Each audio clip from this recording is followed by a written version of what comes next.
Dear students, मैं राजेश सोनी आप सभी का सोनी मैथ क्लासेज में हार्दिक स्वागत करता हूं। लास्ट लेक्चर में अपन ने जो फर्स्ट एक्सरसाइज है उसका रिवीजन स्टार्ट किया था, तो इसका जो सेकंड पार्ट है अब उसमें अपन जो इसका रिमेनिंग पोर्शन है वह देखते हैं। तो सबसे फर्स्ट चीज़ यहाँ पे आपको जो पेज नंबर 16 पर एक दिया गया है हेडिंग है वह है मॉड्यूलो पद्धति में योग और गुणा। तो यह भी आपको देखना है। मॉड्यूलो पद्धति में योग, तो योग के लिए आपको ध्यान में रखना है कि यदि अपन लिखते हैं a प्लस बी और सब स्क्रिप्ट m, तो आपको यहाँ पर दो वैल्यू मिलेगी। पहली वैल्यू होगी वह होगी a प्लस बी आएगा इसका रिजल्ट, और सेकंड जो वैल्यू होगी वह होगी r। ओके, अब जो a प्लस बी है यह होगा कि यदि a प्लस बी का मान m से छोटा हो। ओके, नेक्स्ट जैसे यदि आप लिखें 2 प्लस 3 और यहाँ पर दिया गया है 6, तो 2 प्लस 3 करने पे आपको मिलेगा 5 और 5 है वह लेस देन है 6 से, इसलिए इसका रिजल्ट वह है 5 ही रह जाएगा। ओके, यह आपको जो संक्रिया सारणी बनाते हैं अपन उसमें काम में आता है। और आर लिखना है आपको यदि a प्लस बी बराबर या बड़ा हो m से। ओके, तो और यहाँ पर जो r है वह शेषफल है। ओके, तो मान लीजिए जैसे अपन लिखें 4 प्लस 3 और यहाँ पर 6 लें, तो अब a प्लस बी की जो वैल्यू है वह है 4 प्लस 3 मीन 7, और 7 में जब आप 6 से डिवाइड करेंगे तो एक रिमाइंडर बचेगा, शेष एक बचेगा, तो इसका जो परिणाम होगा वह एक लिखा जाएगा। इसी प्रकार से गुणा के लिए होता है। तो मॉड्यूलो पद्धति में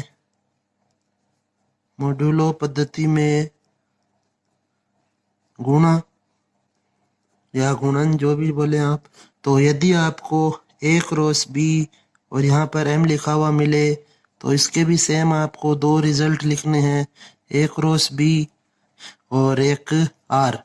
यदि a क्रॉस b का मान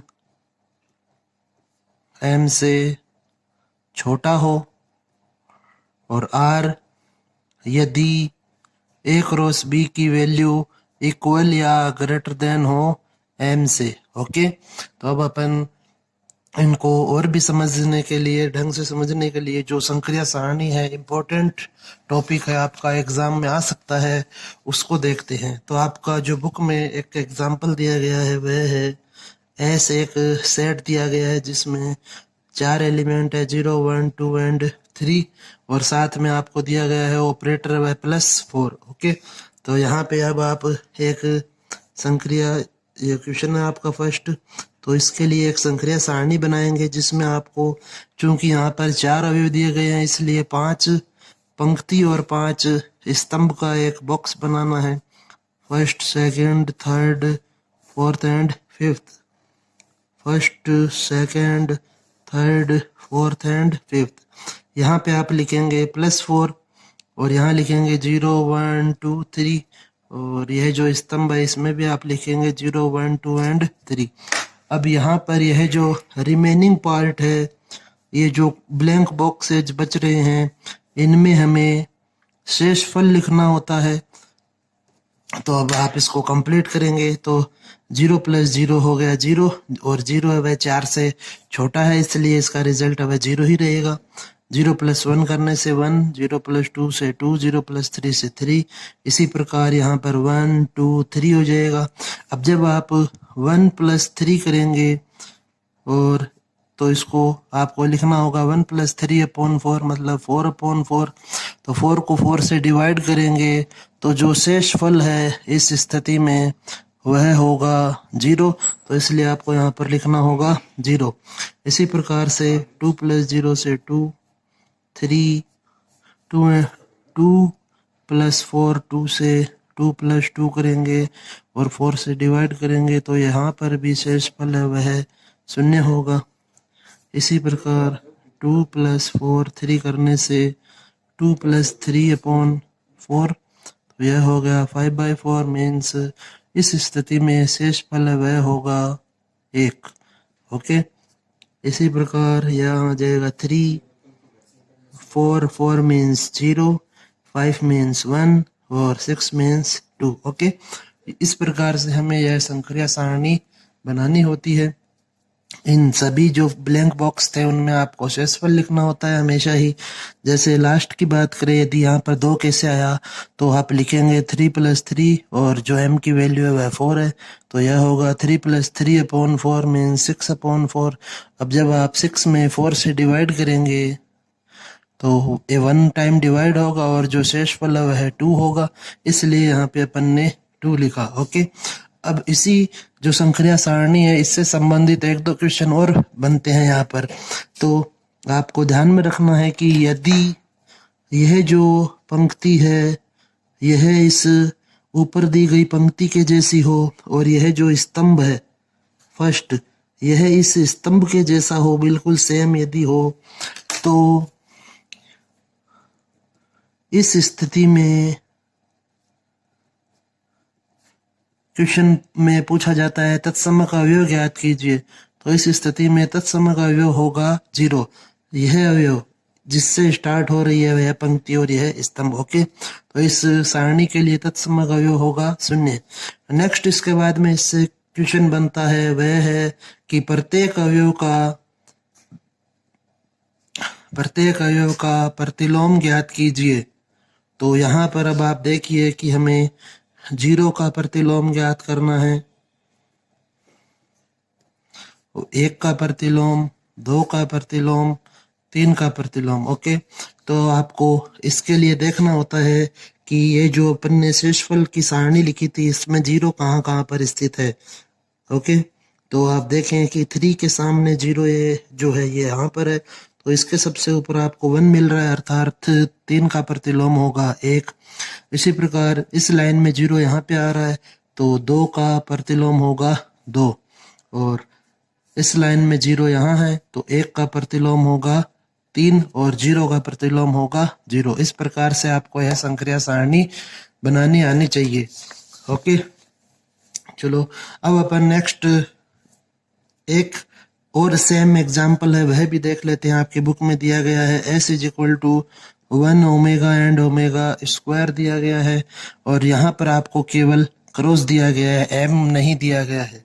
तो अब आप देखें कि चूंकि यहाँ पर 3 एलिमेंट्स हैं इसलिए आपको एक बॉक्स बनाना है जिसमें 4 तो पंक्तियां होनी चाहिए और 4 ही स्तंभ होने चाहिए।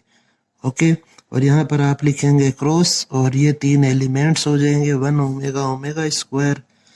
अब आपको यह जो रिमेनिंग पोर्शन दिख रहा है यहाँ पे आपको इनका क्रॉस मल्टीप्लिकेशन लिखना है, तो 1 से मल्टीप्लाई करेंगे इनको तो 1 ओमेगा ओमेगा स्क्वायर, ओमेगा से इन तीनों को मल्टीप्लाई करेंगे तो omega omega square omega cube, और ओमेगा क्यूब की जगह आप सिंपली 1 भी लिख सकते हैं। इसी प्रकार से ओमेगा इंटू 1 करेंगे ओमेगा स्क्वायर इंटू ओमेगा करने से आपको मिलेगा ओमेगा क्यूब और ओमेगा क्यूब की वैल्यू होती है 1। इसी प्रकार omega square into omega square से यह बनेगा ओमेगा की पावर 4। इसे आप लिख सकते हैं omega cube into omega means 1 into omega, तो यह बन जाएगा ओमेगा। तो यहाँ पर आप लिखेंगे ओमेगा। तो यहाँ पर भी यदि आपको तत्सम का अवयव ज्ञात करना हो तो इस सारणी में तत्सम का अवयव ज्ञात किया जा सकता है, क्योंकि पहली पंक्ति इस पंक्ति के संपाती है और पहला जो स्तंभ है इस स्तंभ के संपाती है। ओके, तो इसलिए यहाँ पर तत्सम का अवयव होगा 1। और फिर यदि प्रतिलोम अवयव की बात की जाए 1 का इनवर्स, तो 1 का इनवर्स 1 होगा, ओमेगा का इनवर्स ओमेगा स्क्वायर हो जाएगा और ओमेगा स्क्वायर का जो इनवर्स है वह हो जाएगा ओमेगा। ओके, इनके प्रतिलोम को इनवर्स से लिखते हैं। नेक्स्ट अब अपन डिस्कस करते हैं example number 11। Okay, important example है और अब यहाँ से आपको जो क्रम विनिमेयता और सहचर्यता होता है उससे संबंधित एक क्वेश्चन सोल्व कर रहे हैं अपन, और ये आपको आनी चाहिए।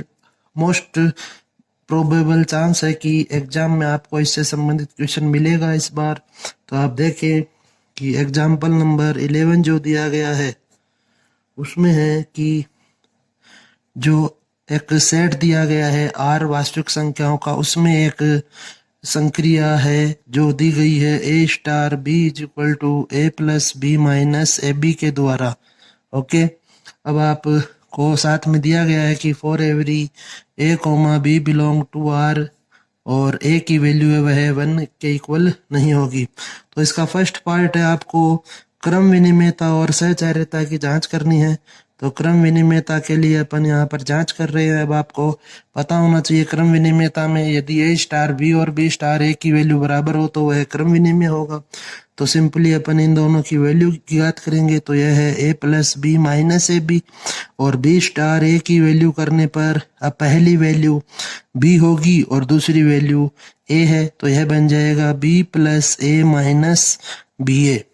तो ए प्लस बी करें या बी प्लस ए करें परिणाम वह बराबर होता है, और ए इंटू बी या बी इंटू ए करने से भी परिणाम में कोई परिवर्तन नहीं होगा। तो आप लिख सकते हैं कि अतः ए स्टार बी की वैल्यू है वह इक्वल है बी स्टार ए के, इसलिए स्टार क्रम विनिमेय है। ओके, नेक्स्ट अब अपन इसमें डिस्कस करते हैं सहचर्यता। तो सहचर्यता में हमें ज्ञात करना होता है ए स्टार बी स्टार सी की वैल्यू। तो पहले आपको अब यहाँ पर 3 अवयव दिए गए हैं, और जो द्विआधारी संक्रिया होती है वह केवल 2 ही अवयवों पे लगती है। तो आपको ए और बी में जो स्टार संक्रिया है उसे सोल्व करना होगा। पहले ब्रैकेट सोल्व होता है, तो यहाँ आप लिखेंगे a plus B minus A b. इस जो परिभाषा है इसके अनुसार ही हमें पूरे क्वेश्चन को सोल्व करना होता है। जहाँ पर भी स्टार संक्रिया लगाएंगे वहाँ पे आपको a plus B minus A b के अनुसार ही लिखना होता है। तो स्टार सी। अब यहाँ पर जो पहला अवयव है वह यह पद है पूरा, और सेकंड अवयव है वह सी है। तो अब आप वापस से यहाँ पर संक्रिया लगाएं तो यह बनेगा पहला पद प्लस दूसरा पद माइनस पहला पद इंटू दूसरा पद। ओके, दी गई संक्रिया के अनुसार। अब इसे और सोल्व करें तो यह बनेगा A plus B minus A B plus C minus A C plus B C minus A B C. C को अंदर मल्टीप्लाई कर दिया है तो यह बन गया a plus b plus C minus A b minus A c minus b c plus a B c. Okay, अब अपन नेक्स्ट इसका जो RHS है वह फाइंड करते हैं। तो वह है ए स्टार बी स्टार सी की वैल्यू। तो जब आप इसे सॉल्व करेंगे तो इस बार यह संक्रिया बी और सी में लगानी होगी। तो पहला अवयव बी है और दूसरा अवयव सी है, तो यहाँ बन जाएगा बी प्लस सी माइनस बी इंटू सी। ओके, अब वापस से इन दोनों के मध्य स्टार आ रहा है तो वापस से एक बार यही संक्रिया लगानी होगी। तो इस बार पहली संख्या ए है और दूसरी संख्या यह कोष्टक है। तो आप लिखें पहली संख्या प्लस दूसरी संख्या माइनस पहली संख्या इंटू दूसरी संख्या। ओके, अब आप इसे सोल्व करें तो यह बन जाएगा a plus C minus b C minus A b minus A c और प्लस का ए बी सी। तो यहाँ पर इन दोनों की वैल्यू है वह इक्वल आ रही है, इसलिए आप लिख सकते हैं कि अतः स्टार है वह सहचर्यता का पालन करती है। ओके, तो यह इसका फर्स्ट पार्ट था। अब अपन इसका सेकंड पार्ट डिस्कस करते हैं। तो सेकंड पार्ट दिया गया है इस क्वेश्चन में तत्समक अवयव ज्ञात कीजिए। तो तत्समक अवयव को अपन सामान्यतः ई के द्वारा व्यक्त करते हैं। तो हमें इस संक्रिया के लिए ई की वैल्यू फाइंड करनी है। तो आप यहाँ पर लिखेंगे कि माना ए बिलोंग टू आर के लिए, क्योंकि जो समुच्चय वह आर दिया गया है क्वेश्चन में, के लिए तत्समक अवयव ई है। ओके, तो अब आप इसे सॉल्व करें तो अतः a star e is equal to a तत्समक अवयव की जो परिभाषा होती है उसके अनुसार लिखा गया है, परिभाषा के अनुसार। ओके, अब आप यहाँ पर वापस से वह संक्रिया लगाएं। तो पहली संख्या ए है और दूसरी संख्या ई, तो आप लिखेंगे a plus e minus a e is equal to a, और यहाँ ए से ए कैंसिल होगा तो ई को जब आप कॉमन लेंगे तो वह बचेगा, बनेगा E into one minus A is equal to zero. अब हमें चूंकि वैल्यू चाहिए ई की तो वन माइनस ए को जीरो में भेज देंगे तो यह हो जाएगा ए इज इक्वल टू जीरो। तो यहाँ पर इस संक्रिया के लिए जो तत्समक अवयव है उसकी वैल्यू होगी जीरो। इसका थर्ड पार्ट जो है उसमें आपको सोल्व करना है कि यह व्युत्क्रमणीय है या नहीं, या इसका व्युत्क्रमणीय अथवा प्रतिलोम अवयव ज्ञात कीजिए। ओके, प्रतिलोम अवयव की वैल्यू ज्ञात करनी है। तो प्रतिलोम अवयव को अपन सामान्यतः x या फिर a इनवर्स के द्वारा लिखते हैं। तो आप लिखें यहाँ पर कि माना a बिलोंग टू r के लिए प्रतिलोम अवयव x है। ओके, तो अब आप इसे लिखेंगे a star x is equal to e, यह परिभाषा होती है प्रतिलोम अवयव की। तो परिभाषा के अनुसार आपने यहाँ पर लिखा a star x is equal to e, और ई की वैल्यू है वह हमें पहले ही जीरो मिल चुकी है तो आप यहाँ पर जीरो पुट कर सकते हैं। अब यहाँ पर a स्टार x में संक्रिया लगाएं तो यह होगा a plus X minus A X is equal to zero. तो यह बन जाएगा a is equal to A X minus X, यहाँ से आप x को कॉमन लेंगे तो यह बन जाएगा x इंटू ए माइनस वन, और अतः x की जो वैल्यू होगी वह होगी a upon A minus one. तो इसलिए a बिलोंग टू r के लिए प्रतिलोम अवयव x is equal to a upon A minus one होगा।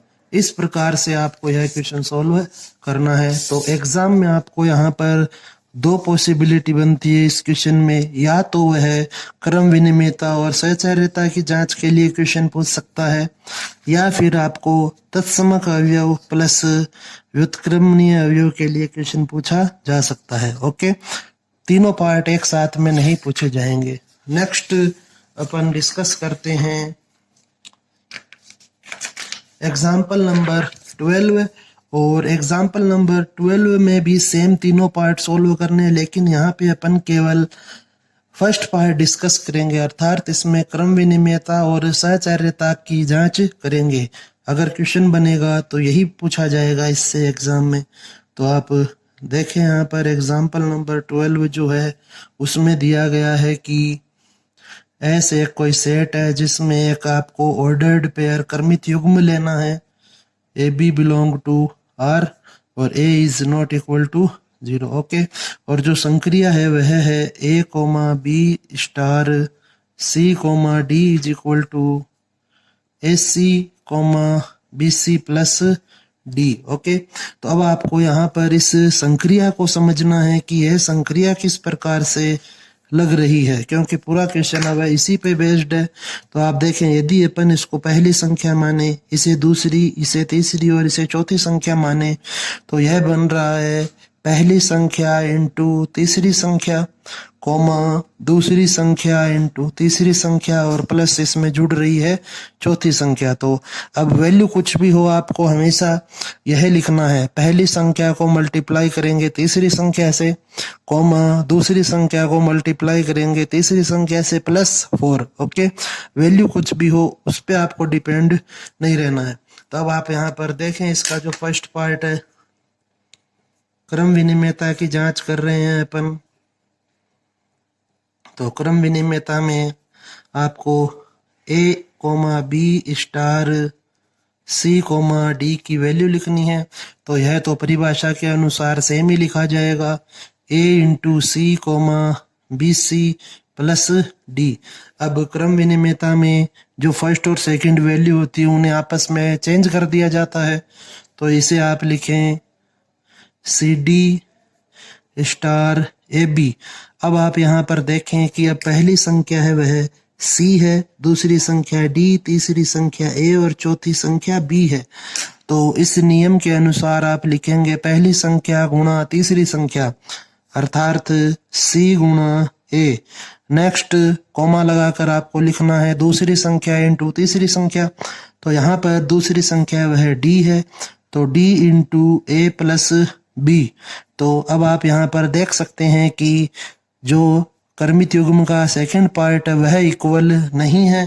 तो आप यहाँ लिखेंगे कि चूंकि a comma b star c comma d is not equal to c comma d star a comma b, अतः स्टार क्रम विनिमेय नहीं है। ओके, इस क्वेश्चन में जो स्टार है उस पर क्रम विनिमेयता का पालन नहीं हो रहा है। नेक्स्ट अपन चेक करते हैं सहचार्यता के लिए। तो सहचार्यता के लिए अपन इसे सॉल्व कर रहे हैं, तो देखें इसे ध्यान से।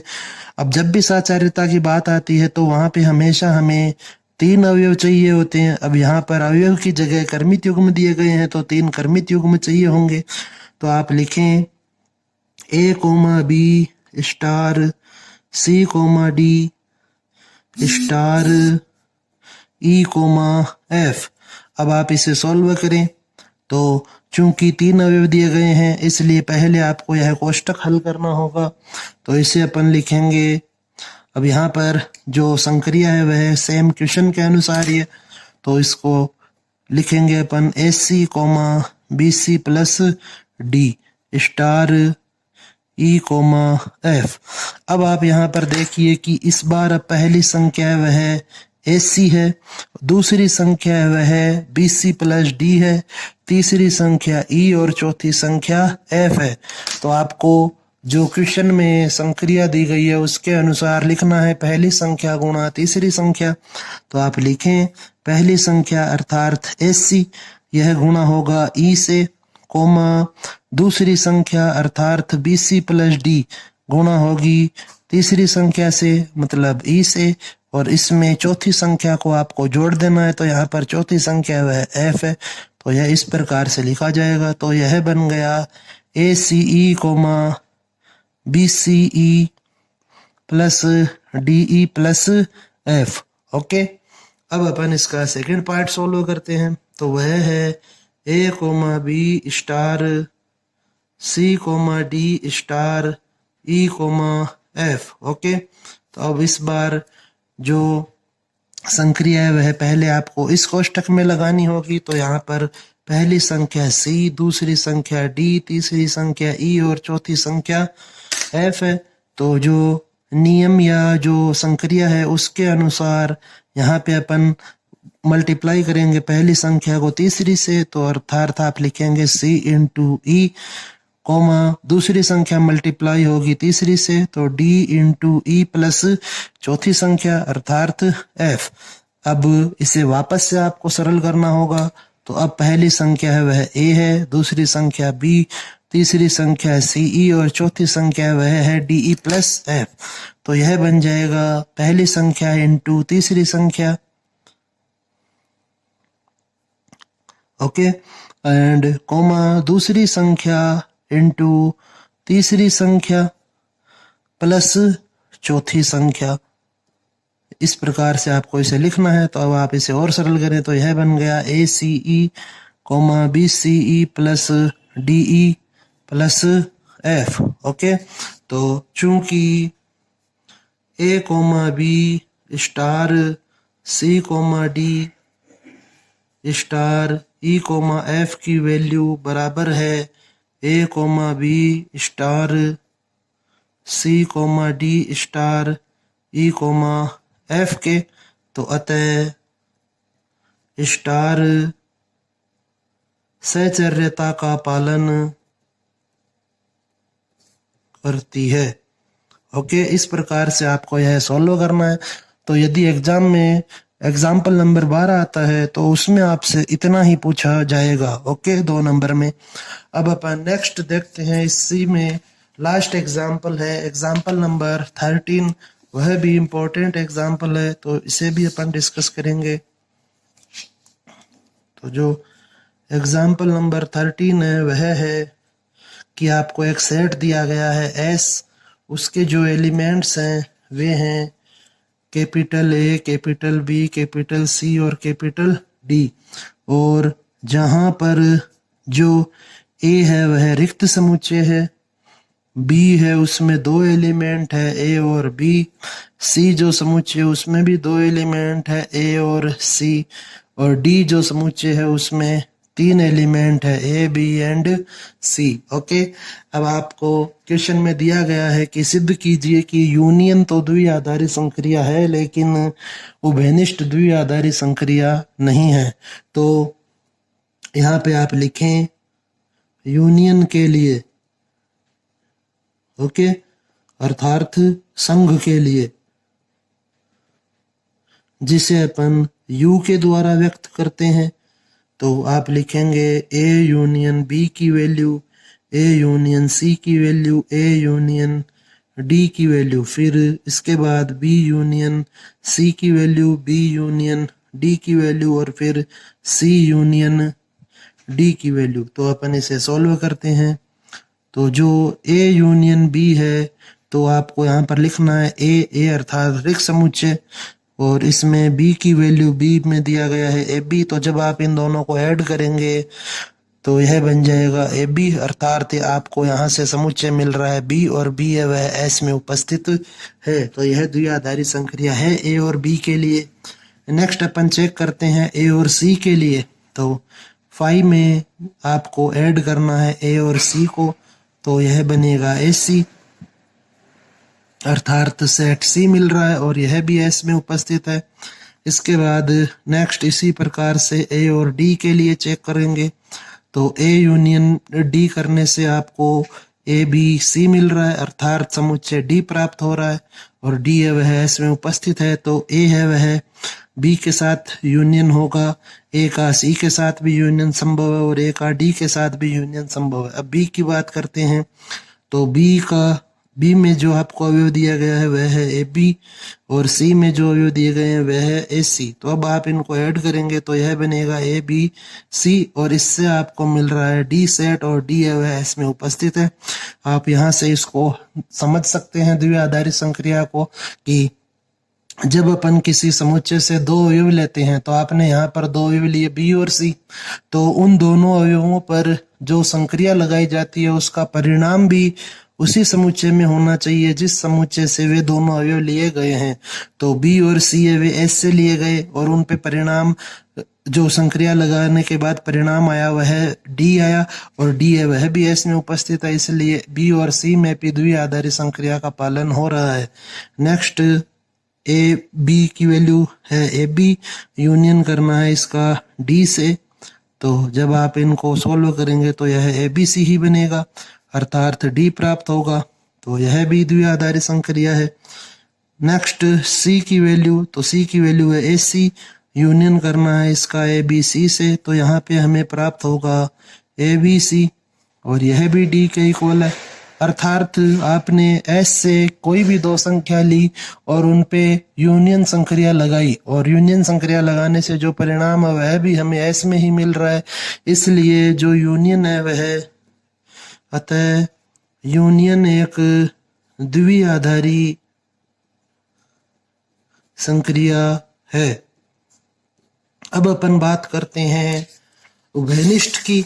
तो जब आप उभयनिष्ठ की बात करेंगे, सर्वनिष्ठ बोलते हैं जिसे, सर्वनिष्ठ या इंटरसेक्शन, तो यहाँ पे अब आप लिखें ए उभयनिष्ठ बी, ए उभयनिष्ठ सी, ए उभयनिष्ठ डी। अब सभी एलिमेंट्स के मध्य उभयनिष्ठ की वैल्यू फाइंड करेंगे। तो ए है वह रिक्त समुच्चय था और इसका उभयनिष्ठ करेंगे ए बी से। तो किसी रिक्त समुच्चय में और किसी अरिक्त समुच्चय का जब आप उभयनिष्ठ लेते हैं तो वह हमेशा रिक्त समुच्चय मिलता है। और यह ए के द्वारा व्यक्त किया गया है, तो ए और बी पर जो सर्वनिष्ठ है वह द्विआधारी संक्रिया है। ए और सी पर चेक करते हैं, तो ए और सी की वैल्यू जब पुट करेंगे, अब इन दोनों का जो उभयनिष्ठ है वह फाई होगा, अर्थात सेट ए ही मिल रहा है अभी भी हमें, तो यह भी द्विआधारी संक्रिया है। नेक्स्ट ए और डी को चेक करें यदि अपन, तो यहाँ पर भी आपको फाई प्राप्त होगा, अर्थात ए मिलेगा। तो यदि आप ए का बी से सर्वनिष्ठ लेते हैं तो वह द्विआधारी संक्रिया है, ए का सी से सर्वनिष्ठ लेते हैं तो वह भी द्विआधारी संक्रिया है, ए का डी से सर्वनिष्ठ लेते हैं तो वह भी द्विआधारी संक्रिया है। लेकिन यदि अपन बी और सी में उभयनिष्ठ लें तो बी की वैल्यू है ए बी और सी की वैल्यू है ए सी, तो यहाँ पर जो उभयनिष्ठ वैल्यू है वह है ए, और ऐसा कोई भी समुच्चय नहीं है जिसमें केवल ए दिया गया हो, इसलिए यह एस में शामिल नहीं है। तो इस कारण से उभयनिष्ठ एक द्विआधारी संक्रिया नहीं है। ओके, इस प्रकार से आपको यह क्वेश्चन सॉल्व करना है, तो यह भी 2 नंबर में पूछा जा सकता है एग्जाम में। इसके बाद अब अपन डिस्कस करते हैं विविध प्रश्नमाला में क्वेश्चन जो दिए गए हैं आपको वे। तो इसका जो सेकंड क्वेश्चन है वह देखें आप, विविध में सेकंड क्वेश्चन। तो यहाँ पर आपको दिया गया है कि एफ एक्स है वह इक्वल है एक्स अपॉन 1 माइनस एक्स के और इक्वल है 1 अपॉन वाई के। तो आपको एफ वाई की वैल्यू फाइंड करनी है। ओके, तो अब यहाँ पे अपन इसको सॉल्व करेंगे, तो आप देखें इसे किस प्रकार से सॉल्व किया जाएगा। तो आपको एफ वाई की वैल्यू चाहिए, अर्थात एफ एक्स में एक्स के स्थान पे वाई रखना होगा। तो आप पहले यहाँ से 2 इक्वेशन बनाएं, इसे लिखें कि एफ एक्स को आप एक्स अपॉन 1 माइनस एक्स लिखेंगे, इसे इक्वेशन फर्स्ट मान लेंगे, और साथ ही साथ जो एक्स अपॉन 1 माइनस एक्स वह इक्वल है 1 अपॉन वाई के। तो यहाँ से आप वाई की वैल्यू लिख सकते हैं 1 माइनस एक्स अपॉन एक्स। ठीक है कि इसका आंसर हर चेंज कर दिया अपन ने, इसे मानेंगे अपन इक्वेशन नंबर सेकंड। ओके, तो अब आप लिखें कि समीकरण 1 में x के स्थान पर y रखने पर, क्योंकि हमें एफ वाई की वैल्यू चाहिए, तो यह बन जाएगा F Y is equal to Y upon 1 minus Y, और y की वैल्यू अपन ने समीकरण 2 में ज्ञात कर रखी है। तो आप यहाँ पर लिखें y की वैल्यू, तो यह हो जाएगा 1 minus x upon x upon 1 minus x upon x, समीकरण 2 से। ओके, अब आप इसे सोल्व करें, तो यह हो जाएगा 1 minus x upon x upon, यहाँ पे आप x को एलसीएम लेंगे तो यह बन जाएगा x minus 1 plus x, x से x कैंसिल होगा और इसका जो रिजल्ट होगा वह होगा 1 minus x upon 2x minus 1। तो यह इसका राइट आंसर होगा, ऑप्शन नंबर डी। ओके, इसके बाद नेक्स्ट अब अपन क्वेश्चन डिस्कस करते हैं। इसमें क्वेश्चन नंबर 4, विविध का जो क्वेश्चन नंबर 4 है वह, तो उसमें दिया गया है कि एफ एक्स की वैल्यू है वह है कोस लॉग एक्स। ओके, और आपको वैल्यू फाइंड करनी है F X into F Y minus 1/2 F X upon Y plus F X into Y की। तो इसे सॉल्व करेंगे, तो आप देखें कि हमें एफ एक्स को एफ वाई से मल्टीप्लाई करना है, तो एफ एक्स की, एफ वाई की, एफ एक्स अपॉन वाई की और एफ एक्स इंटू वाई की, इन चारों की हमें वैल्यू चाहिए होगी। तो वह वैल्यूज हमें यहाँ से मिलेगी एफ एक्स से। तो एफ एक्स में जब आप एक्स के स्थान पे वाई रखेंगे तो यह बन जाएगा कोस लॉग वाई। इसी प्रकार से एफ एक्स अपॉन वाई की वैल्यू हो जाएगी कोस लॉग एक्स अपॉन वाई। अब आप यहाँ पर इसे थोड़ा और सरल करेंगे तो यह हो जाएगा कोस लॉग की प्रॉपर्टी लगेगी यहाँ पर log a बटा b, तो यह होगा log x minus log y। और इसे अपन और सॉल्व कर लेंगे तो यह बन जाएगा कोस a माइनस बी का फॉर्मूला अप्लाई करें यहाँ पर तो यह हो जाएगा cos a cos b plus sine a sine b। Okay, यह इसका फॉर्मूला होता है। नेक्स्ट आपको वैल्यू चाहिए एफ एक्स इंटू वाई की, तो यह होगा cos log x into Y. अब वापस से यहाँ पर log की जो प्रॉपर्टी होती है वह काम में आएगी, तो यह बन जाएगा cos log x plus log y। और अब कोस a प्लस b का फॉर्मूला अप्लाई करेंगे यहाँ पर, तो यह होगा cos log x into cos log y minus sine log x into sine log y। Okay, अब आप ये जो वैल्यूज हैं इन्हें उस इक्वेशन में पुट करें तो अतः सभी मान रखने पर आपको मिलेगा एफ एक्स की जो वैल्यू है वह है cos log x into F Y की value cos log y minus 1/2 F X बेटा वाई की वैल्यू है वह है ये, तो आप ये लिखें इसे cos log x into cos log y plus sine log x into sine log y। और आपको बाद में यहाँ पर चिन्ह दिया हुआ है प्लस का, तो इसलिए प्लस का चिन्ह लगाएंगे। और एफ एक्स इंटू वाई की वैल्यू ये, तो यह वैल्यू लिखें cos log x into cos log y minus sine log x into sine log y। Okay, अब आप इसे सॉल्व करें तो यह जो पद है ये दोनों कैंसिल हो गए, तो अब इसे और सॉल्व करेंगे तो यह बन जाएगा cos log x into cos log y minus 1/2। यह और ये जो दोनों पद है ये सेम है इसलिए डबल हो जाएंगे, 2 कोस log x into cos log y। 2 से 2 कैंसिल होगा और ये दोनों पद भी कैंसिल हो जाएंगे और इसका जो रिजल्ट होगा वह होगा 0। ओके, अब अपन नेक्स्ट क्वेश्चन डिस्कस करते हैं इसके बाद में, फोर्थ के बाद में क्वेश्चन नंबर 5th। ओके, तो क्वेश्चन नंबर 5th में आपको दिया गया है यहाँ पर कि जो f है वह r से r में परिभाषित है और एफ एक्स की जो वैल्यू है वह है 2x प्लस 1। साथ ही साथ में जो g जो फंक्शन है वह भी r से r में डिफाइन है और gx की जो वैल्यू है वह है x क्यूब। और हमें गोफ इनवर्स 27 की वैल्यू फाइंड करनी है। तो देखें आप यहाँ पर, अब चूंकि प्रश्न में हमें गोफ इनवर्स ज्ञात करना है, गोफ इनवर्स 27, तो इसलिए आपके पास जो संयुक्त फलन गोफ होता है वह उपस्थित होना चाहिए, क्योंकि गोफ होगा तभी आप गोफ इनवर्स ज्ञात कर सकते हैं।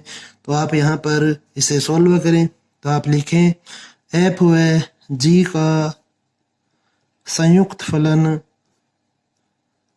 प्रश्नानुसार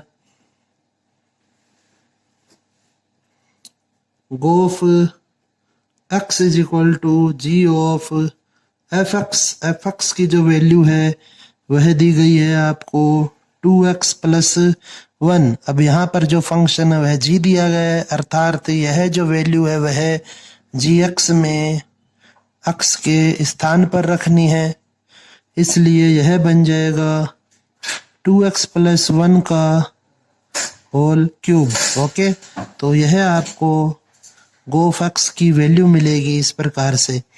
तो अब आप क्वेश्चन के अनुसार लिखें इसे कि अतः माना G of inverse 27 is equal to x, इसलिए जब गोफ इनवर्स को आप RHS में शिफ्ट करेंगे तो यह बन जाएगा गोफ x इज इक्वल टू 27। और यहाँ पर गोफ x की जो वैल्यू है वह इक्वेशन नंबर 1 के अनुसार है 2x प्लस 1 का क्यूब।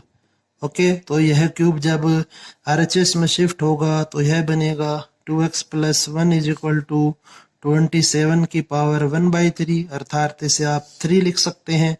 तो 2x plus 1 is equal to 3, मतलब 2x इज इक्वल टू 2 और x की वैल्यू होगी वह होगी 1। Okay, next question number 6 discuss करते हैं अपन। तो क्वेश्चन नंबर 6 जो दिया गया है आपको वह है कि f है वह r से r में डिफाइन है, g है वह भी r से r में डिफाइन है, fx की जो वैल्यू है वह है 2x प्लस 3 और gx की जो वैल्यू है वह है x स्क्वायर प्लस 1। अब आपको गोफ 2 की वैल्यू फाइंड करनी है। तो अब हमें यहाँ पे f और g का संयुक्त फलन चाहिए होगा। तो आप लिखें कि जो गोफ x है उसकी वैल्यू क्या होगी, पहले तो आप ये लिखें। तो गोफ x होगा g ऑफ fx। ओके, अब आप fx की वैल्यू पुट करें यहाँ पर, तो fx की वैल्यू वह है 2x प्लस 3। चूंकि यहाँ पर g दिया गया है इसलिए gx में x के स्थान पर आपको 2x प्लस 3 रखना होगा। तो यह बन जाएगा 2x प्लस 3 का होल स्क्वायर प्लस 1। अब यदि आप इसे और सोल्व करें तो सोल्व कर सकते हैं, अन्यथा आप इसे यहाँ पर ऐसा भी छोड़ सकते हैं। तो यहाँ से आपको गोफ x की जो वैल्यू मिली वह हो जाएगी 2x प्लस 3 का होल स्क्वायर प्लस 1। ओके, अब हमें वैल्यू चाहिए गोफ ऑफ 2 की। तो इक्वेशन फर्स्ट में x बराबर 2 रखने पर तो यह बन जाएगा G of 2 is equal to 2 into 2 4 plus 3 का होल स्क्वायर प्लस 1, मतलब 7 का square plus 1, 49 plus 1 is equal to 50। Okay, यह इसका सॉल्यूशन होगा। अब इसके बाद नेक्स्ट क्वेश्चन है क्वेश्चन नंबर 7। ओके, यह भी एक नंबर में आ सकता है क्योंकि यह 2019 की सप्लीमेंट्री एग्जाम में आया हुआ है। आपको क्वेश्चन में दिया गया है a star b is equal to ab upon 2 और आपको तत्समक अवयव e की वैल्यू फाइंड करनी है। तो आप यहाँ पर लिखें कि माना a बिलोंग टू Q0, क्योंकि यहाँ पर इस क्वेश्चन में जो समुच्चय दिया गया है वह है Q0 के लिए तत्समक अवयव E है। ओके, तो इसलिए तत्समक अवयव की परिभाषा के अनुसार आप लिखेंगे a star is equal to a। तो यह बन जाएगा a e upon 2 is equal to a। तो यहाँ पे आप a से a को कैंसिल करेंगे तो e by 2 is equal to 1 मिलेगा। तो इसलिए e की वैल्यू हो जाएगी यहाँ से 2। ओके, यह आपका क्वेश्चन है। अब इसके बाद अब अपन देखते हैं इसमें एक दो क्वेश्चन और है इम्पोर्टेंट वे। तो क्वेश्चन नंबर अब आप देखते हैं question number 14, question number 15। Okay, तो क्वेश्चन नंबर 15 में दिया गया है कि ए कोई सेट है जिसमें 2 एलिमेंट है -1 एंड 1 तथा ए में परिभाषित है यह। तो ए में परिभाषित का अर्थ होता है ए से ए में। ओके, तो अब आप इसे देखें यहाँ पर कि साथ में आपको दिया गया है कि fx की वैल्यू वह है x स्क्वायर है और gx की वैल्यू वह है साइन पाई x अपॉन 2।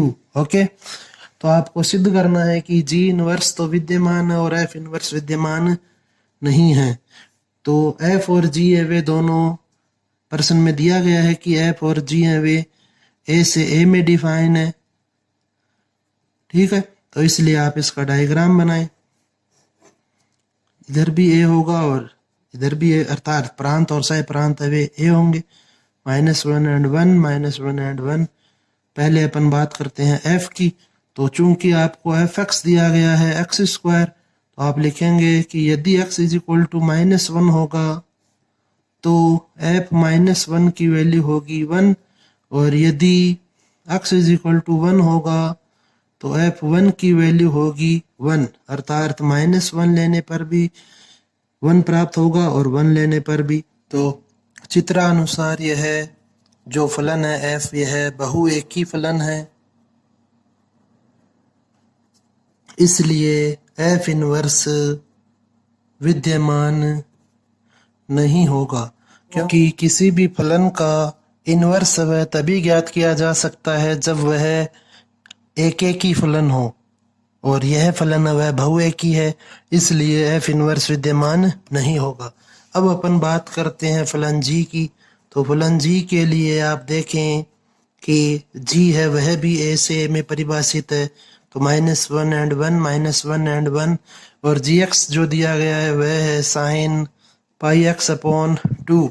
तो इसमें भी आप यह वैल्यूज पुट करें, यदि x =-1 तो साइन यह बन जाएगा gx या g -1 sin -π/2, और sin -π/2 इक्वल होता है sin π/2 के, अर्थात यहाँ से वैल्यू आएगी -1। और यदि x =1 हो तो g1 की वैल्यू मिलेगी आपको sin π/2 अर्थात 1। तो -1 का प्रतिबिंब वह -1 है और 1 का प्रतिबिंब 1 है। तो चित्रानुसार g है वह एकेकी आच्छादक फलन है, इसलिए g इनवर्स ज्ञात किया जा सकता है। ओके, अब अपन क्वेश्चन के अनुसार g इनवर्स ज्ञात करेंगे। तो आप लिखें कि x y, तो अतः आप यहाँ से लिखेंगे कि x g inverse y। Okay, अब आप gx की वैल्यू पुट करें यहाँ पर, तो यह बन जाएगा sin πx/2 y। अब यहाँ से हमें चूंकि अपन g इनवर्स ज्ञात कर रहे हैं, इसलिए x की वैल्यू है वह लिखनी होगी y के पदों में।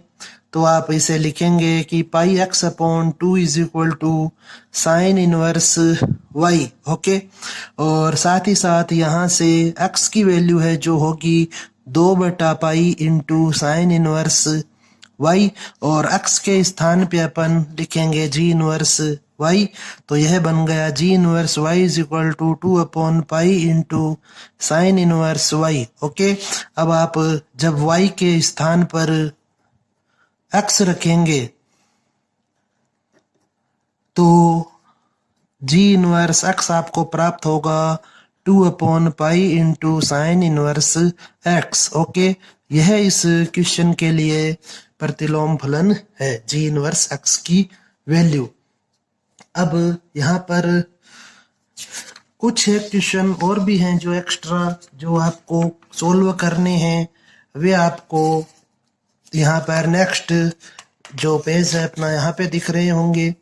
तो फर्स्ट क्वेश्चन है इसका, वह है कि यदि स्टार एक संक्रिया है वह r इंटू r से r में परिभाषित है और a स्टार b बराबर दिया गया है 2a प्लस b, तो आपको 2 स्टार 3 इंटू स्टार 4 का मान ज्ञात करना है। ओके, तो अब आप देखें यहाँ पर कि आप यहाँ लिखेंगे इस संक्रिया के अनुसार 2 स्टार 3 को 2 इंटू 2 प्लस 3, क्योंकि जो पहली संख्या है वह 2 से मल्टीप्लाई हो रही है और फिर प्लस भी हो रहा है। तो यहाँ पर जो a है वह 2 है और b है वह 3 है, तो इसलिए आप इसे लिखेंगे 2a प्लस b। तो यह बन गया 4 + 3 = 7। अब आपको जो संक्रिया थी आपकी उसके अनुसार लिखना है 7 स्टार 4, क्योंकि इसकी वैल्यू आपने 7 फाइंड की है। तो 7 स्टार 4 हो जाएगा 2 इंटू 7 प्लस 4, मतलब 14 + 4 = 18। तो यह इसकी वैल्यू हो जाएगी। सेकंड क्वेश्चन जो है इसका एक्स्ट्रा जो क्वेश्चन आपको आना चाहिए वह है 2 + 4 स्टार 5 यहाँ पर इंटू 3 6 + 5 m की वैल्यू 7 है, मल्टीप्लाई m की वैल्यू 5, 8 + 9 और m की वैल्यू वह 11 है। तो सबसे पहले तो आपको इन तीनों पदों की वैल्यू फाइंड करनी होगी। तो जब आप इनकी वैल्यू फाइंड करेंगे 6 + 5/7, तो इसको आपको लिखना होता है 6 + 5/7, तो यह बन जाएगा 11/7। और यहाँ पे आपको जो इसका परिणाम होता है वह हमेशा शेषफल होता है। तो जब आप 11 को 7 से डिवाइड करेंगे तो जो शेषफल है वह 4 होगा। ओके, तो इसका जो रिजल्ट है वह 4 आएगा। इसी प्रकार से 2 + 4 5 करने पर यह बन जाएगा 2 + 4/5 मीन्स 6/5 और वैल्यू मिलेगी 1। और लास्ट में 8 + 9 और यहाँ पर 11 दिया हुआ है, तो यह हो जाएगा 8 + 9/11 मीन्स 17/11। तो जो शेषफल है वह 6 होगा। अब आप यहाँ पर इनकी वैल्यूज पुट कर दीजिए, तो यह बन जाएगा 2 + 4 की वैल्यू आई थी हमारे पास 1 1, और 6 + 5 की इसकी वैल्यू थी 4, नेक्स्ट इसकी वैल्यू है 6। अब आप इसे और सोल्व करें तो 1 + 4 करेंगे, 1 × 4 करेंगे तो आपको मिलेगा 4, और 4 को जब आप 3 से डिवाइड करेंगे तो जो रिमाइंडर होगा इनका वह हो जाएगा 1 × 6 और यहाँ पर 5। तो 1 × 6 करने से आपको 6 मिलेगा और अपॉन में है 5, तो इसका जो रिमाइंडर होगा या शेषफल होगा वह भी 1 होगा। तो इसका जो सॉल्यूशन है वह 1 होगा। ओके, अब इसका जो लास्ट क्वेश्चन है एक थर्ड, वह और देखिए आप कि आपको दिया गया है कि यदि Z में एक संक्रिया स्टार का योग मॉड्यूलो 5 है, अर्थात +5 योग मॉड्यूलो 5, तो 2 स्टार 3 स्टार 4 का मान आपको ज्ञात करना है। मतलब आपको यह जो संक्रिया है वह इस प्रकार से दी गई है A* B = A + B, और यहाँ पे आपको लिखना है 5। तो आप इसे सोल्व करें तो यह बन जाएगा 2 + 3 और यहाँ पर आएगा 5 * 4। तो 2 + 3 करने पे आपको मिलेगा 5, 5/5 से रिमाइंडर होगा 0, तो यहाँ पर आएगा 0, और 0 * 4 को जब आप सरल करेंगे तो यह हो जाएगा 0 + 4 और m की वैल्यू है 5। तो 0 + 4/5 करने से यह बनेगा 4/5। अब 4 में 5 से डिवीजन होता नहीं है, तो जो शेषफल है वह 4 ही होगा, तो इसकी वैल्यू होगी 4। ओके, तो इस प्रकार से आपको यह क्वेश्चन सॉल्व करना है। अब इसके बाद में नेक्स्ट आप यहाँ पर अब आपको कुछ क्वेश्चन दिखाए जा रहे हैं, वे आप स्वयं हल करें जो लास्ट 2 ईयर एग्जाम में आए हुए हैं, बोर्ड एग्जाम में। तो आप देख सकते हैं आपके सामने यहाँ पर स्क्रीन पे क्वेश्चन है, वे 2018 में यह जो 2 क्वेश्चन है वे आए हुए हैं, 2019 में ये क्वेश्चन है, 2018 की जो सप्लीमेंट्री एग्जाम है उसमें ये 2 क्वेश्चन थे, और 2019 में ये। तो आप इन 4 क्वेश्चनों को तो जरूर से सोल्व करें, और सभी विद्यार्थी मेरे को इन्हें सोल्व करके सेंड भी करें। ओके, तो इस प्रकार से आज अपन ने यह फर्स्ट एक्सरसाइज कंप्लीट कर ली है अपनी। अब अपन नेक्स्ट लेक्चर में सेकंड एक्सरसाइज से रिलेटेड जो भी इम्पोर्टेंट क्वेश्चन है वे डिस्कस करेंगे। ओके, और इन्हें आप क्वेश्चनों को वापस से रिपीट करें जब तक कि आपके पास नेक्स्ट लेक्चर प्रोवाइड नहीं करवाया जाए। ओके, धन्यवाद।